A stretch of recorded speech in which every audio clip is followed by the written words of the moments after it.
성경의 숲을 걷다. 오늘은 사무엘하 22장입니다. 사무엘하 22장은 다윗의 전 생애를 시적으로 표현한 노래요 고백입니다.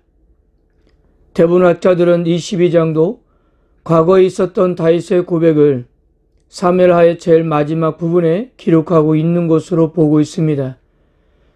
그러나 얼마든지 다윗의 노년에 지금까지 자신의 생애를 돌이켜보면서 한평생 자신의 전 인생과 함께했던 하나님을 찬양하는 것으로 보아도 전혀 무리가 없어 보입니다.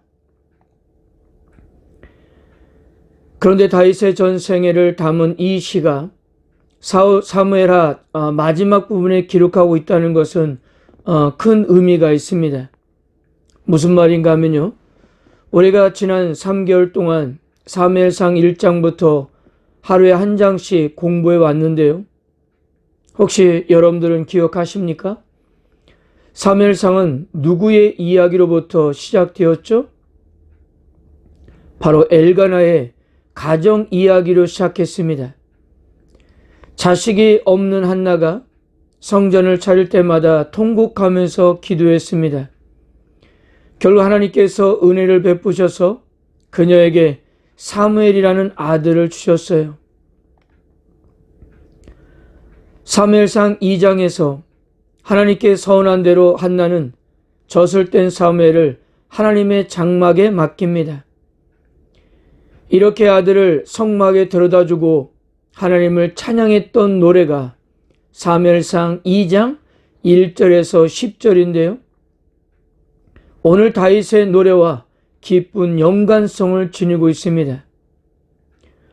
즉, 한나가 사무엘상 2장에서 이야기하고자 하는 주제와 다윗이 사무엘하 22장에서 이야기하고자 하는 주제가 같기 때문입니다. 즉, 여호와의 구원과 주권과 통치입니다. 이렇게 공통 주제가 같은 시가 사무엘서의 제일 처음과 제일 마지막을 장식하고 있는 것입니다. 그렇다면 이렇게 기록하고 있는 사무엘서 성경 기자의 의도는 무엇일까요? 첫째, 이 시들은 신학적으로 사무엘서를 해석하고 이해하는 데 도움을 주고 있다는 것입니다.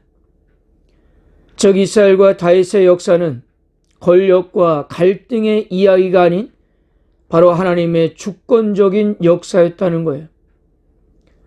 사무엘서에서 보여주길 원하는 것은 오로지 여호와의 구원하심입니다. 둘째는 이스라엘은 그동안 다윗을 통해 여러 차례 원수의 손에서 구원되었습니다. 그러나 이 시들은 다윗이 이룬 구원과 해방의 뒤에는 여호와 하나님이 계셨음을 확인해주고 있는 것입니다. 즉, 이스라엘의 구원자는 다윗이 아니라 여호와 하나님이셨다는 사실이었어요. 그리고 셋째는 이스라엘의 삶은 그동안 하나님의 통치 아래 있었기 때문에 그의 백성들이 바라볼 분은 오직 여호와 하나님이라는 사실을 강조하고 있는 것입니다. 그리고 이스라엘은 하나님의 통치 안에 있기 때문에 미래에 대해서도 걱정할 필요가 없다는 점을 알려주고 싶었던 거예요. 사랑하는 성도 여러분, 우리들도 한나와 다윗의 시와 같이 우리의 인생 역시 하나님의 주권적 역사로 이루어지고 있음을 믿으시길 바랍니다. 그리고 여러 가지 상황 속에서 우리를 마지막까지 구원해 주실 분은 하나님밖에 없는 것입니다.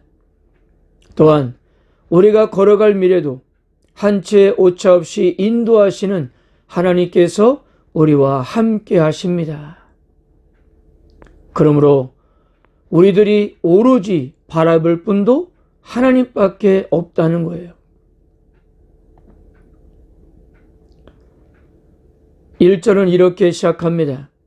여호와께서 다윗을 모든 원수의 손과 사울의 손에서 구원하신 그날에 다윗이 이 노래의 말씀으로 여호와께 아뢰어. 다윗은 이 내용을 시편 18편에 거의 그대로 손대지 않고 옮겨 놓았습니다. 시편 18편의 표제를 보면 여호와께서 다윗을 그 모든 원수들의 손에서와 다윗의 손에서 건져주신 날에 다윗이 노래의 말로 여호와께 아뢰어 이르되. 성도 여러분, 다윗만큼 고난을 많이 받은 사람이 없을 것입니다. 그는 하나님께 선택받은 왕이었지만 실제 왕이 되기까지 오랜 시간 동안 광야에서 원수들에게 쫓기며 연단을 받아야만 했습니다. 쫓기는 다윗에게 가장 간절했던 것이 안전을 담보하는 것이었을 텐데요. 근데 하나님께서 그에게 반석이시고 요새시고 방패이시며 높은 망대와 피난처가 되어 주셨던 것입니다. 그렇게 죽음의 사선을 넘나들면서 자신을 지켜줄 수 있는 안전지대는 하나님밖에 없다는 사실을 그는 깨닫게 된 거예요. 사랑하는 성도 여러분, 우리는 다윗이 믿었던 하나님을 동일하게 믿고 있다는 것입니다. 그 하나님께서 다윗에게 안전지대가 되어 주셨다면 우리에게도 안전지대가 되어 주신다는 거예요. 그럼 여러분, 하나님이 우리의 안전지대라면 우리는 어떻게 해야만 할까요? 세상의 그 어떤 것을 의지하는 것이 아니라 오로지 하나님만을 의지해야 한다는 사실입니다. 잠언 29장 25절에서는 이렇게 말씀합니다. 사람을 두려워하면 올무에 걸리게 되거니와 여호와를 의지하는 자는 안전하리라. 또한 시편 146편 3절에서 5절은 이렇게 말해요. 기인들을 의지하지 말며 도울 힘이 없는 인생도 의지하지 말지니 그의 호흡이 끊어지면 흙으로 돌아가서 그날에 그의 생각이 소멸하리로다. 야곱이 하나님을 자기의 도움으로 삼으며 여호와 자기 하나님에게 자기의 소망을 두는 자는 복이 있도다. 아멘. 사랑하는 성도 여러분, 이 세상 그 어디에도 우리가 평안하게 쉴 수 있는 안식처는 없습니다. 바로 하나님만이 우리가 편히 쉴 수 있는 안식처예요. 이 세상뿐만 아니라 우리가 영원히 살아갈 저 세상에도 하나님은 우리의 진정한 안식처가 되십니다.